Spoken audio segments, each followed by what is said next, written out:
My boyfriend's friends pretended to kidnap me for a proposal, but they made it too realistic and brought me to him traumatized. Posted by you/cautious_rabbit. I'm trembling and just created this alt account because my main account has a lot of details about me that would make it easy to trace back.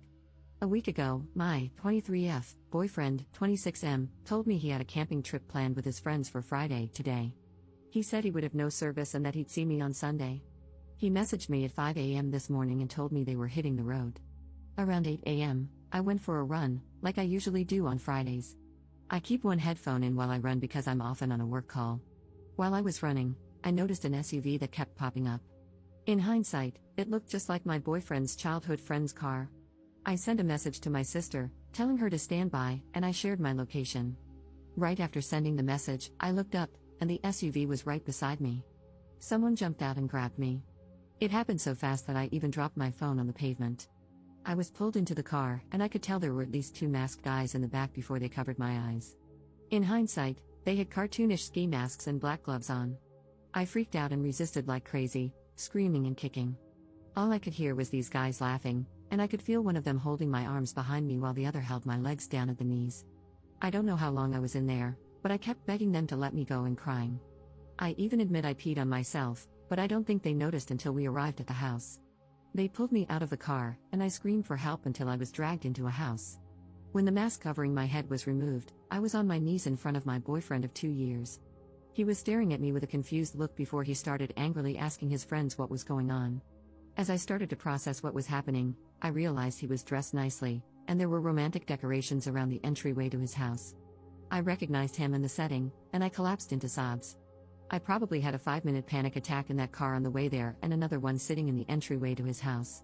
I was sweaty, wearing soiled yoga pants, flushed with fear, and terrified for my life. That all happened about an hour or 2 ago.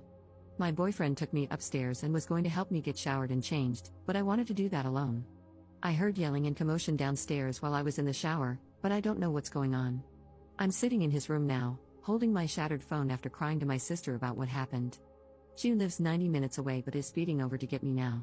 I can't stop thinking about what happened. Even though I know now I was never in any real danger, I don't think my brain can fully comprehend it. They were snickering and teasing me in deepened voices about what they were going to do to me.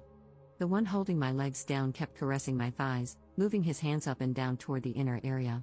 When the car would brake, his face kept falling into my chest.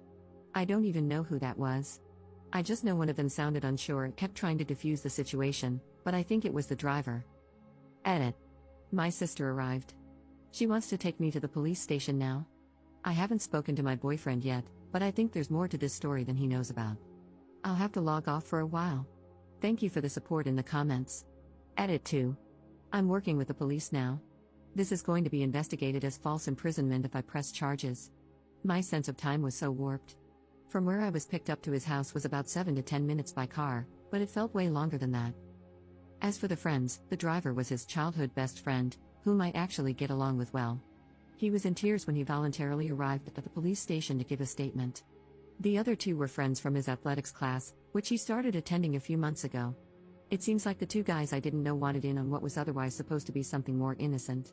The original plan was for them to pop out of the car in their funny kidnapping attire and hand me a letter explaining that I was being summoned by my boyfriend and that resistance was futile. It seems the plan changed as the 2 new friends wanted to shake me up a bit more and make it feel more real. Edit 3. I've had time to calm down and have had long talks with my sister. We are going to meet up with my I'm not sure yet, boyfriend for dinner tonight. He has been respectful of my requests for space but has been emotional whenever he thinks about what I went through this morning. His best friend contacted me repeatedly, apologizing for allowing it to get that far, but I asked him to stop, and he did. The best friend's fiancé reached out and has been supportive and apologetic, too. I'm astounded by the support I've received here and wish I could thank each of you individually. I've never had anyone other than my sister and boyfriend care for my mental well-being like this. Reddit is a very kind place sometimes. Update 2 weeks later. Hello, I apologize for going MIA. I saw my story posted on r/Bistov Redditor updates, so I finally logged back in. There's a lot I wish I could share with you all, but unfortunately, due to legal consultation, it's best I keep much of it private. In short, I'm healing. My now fiancé proposed to me privately last week. We've had many tough conversations, and his responses to everything reminded me how safe and loved I feel with him. He didn't ask for or endorse that type of plan. I've learned that the two friends I didn't know well were highly influenced by YouTube pranksters and social experiment channels. Also, one of them let us know he is on the spectrum and apologized for his role. I think that's all I can share for now. I am only consulting at the moment and may not press charges. Thank you so much for all the kindness and support.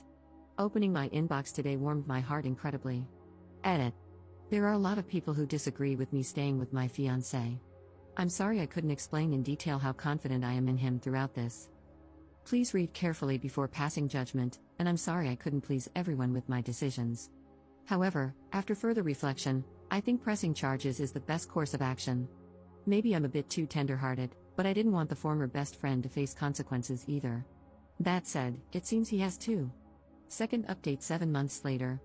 Hello, concerned friends. I'm not sure if anyone still remembers me, but I wanted to give a final update as I close out this year. 2024 was crazy for me. I spent the entire year working on myself in therapy. I developed an obvious trauma response to being in public, especially when men would sneak up behind me or quickly exit cars near me. I also developed a fear that made life tough. I became very afraid of my fiancé's friends. I love and trust my friends and family with all of my being, but I found that I couldn't trust anyone he brought into our life because of a feeling of losing control. Sorry if this is a bit incoherent, I'm not really sure how I feel myself. But the point is, if I haven't vetted and learned to trust people, I struggle to allow them into my life. I decided to end things with my ex-fiancé. It was tough and took months to do, but I feel better for it. He is a great man, but there were behaviors from him and his friends before, during, and after the incident that gave me pause. The doubt and mental anguish were too much, and I just had to run away from it all. Shockingly to me, but not to my therapist, I feel immensely better now. It's almost like a switch went off, and being away from him has expedited my healing so much. I'm scared about being at my age and starting over, but I'd rather not be married at all than live in the stress I was in. Happy New Year, everyone. Also, an update on the legal side, the charges were dropped, and I was not mentally able to pursue anything further. I will say the lives of his friends have been stained, and I don't care to check the extent. I just know there was a breakup, and one was kicked out of their living situation over it all. Commenter. I'm autistic and an attorney. One of the great benefits of autism, in my opinion, at least, is that I can very clearly discern the rules of what's right and wrong, as well as what's legal. It's one of the reasons I'm on my state bar's ethics committee. We literally have the guidelines and laws written out. It's great, and yes, there are shades of gray and some room for interpretation, but not in this case. She was assaulted, battered, simply grabbing her counts, let alone groping her, kidnapped, and subjected to severe intentional infliction of emotional distress. I hope OP considers pursuing civil charges, even if going through the criminal system wasn't worth it for her. But I completely understand if she doesn't, as sometimes folks just need to move on. Being autistic doesn't make someone a jerk or prone to committing felonies, and it grinds my gears when people use the spectrum as a defense for shitty behavior.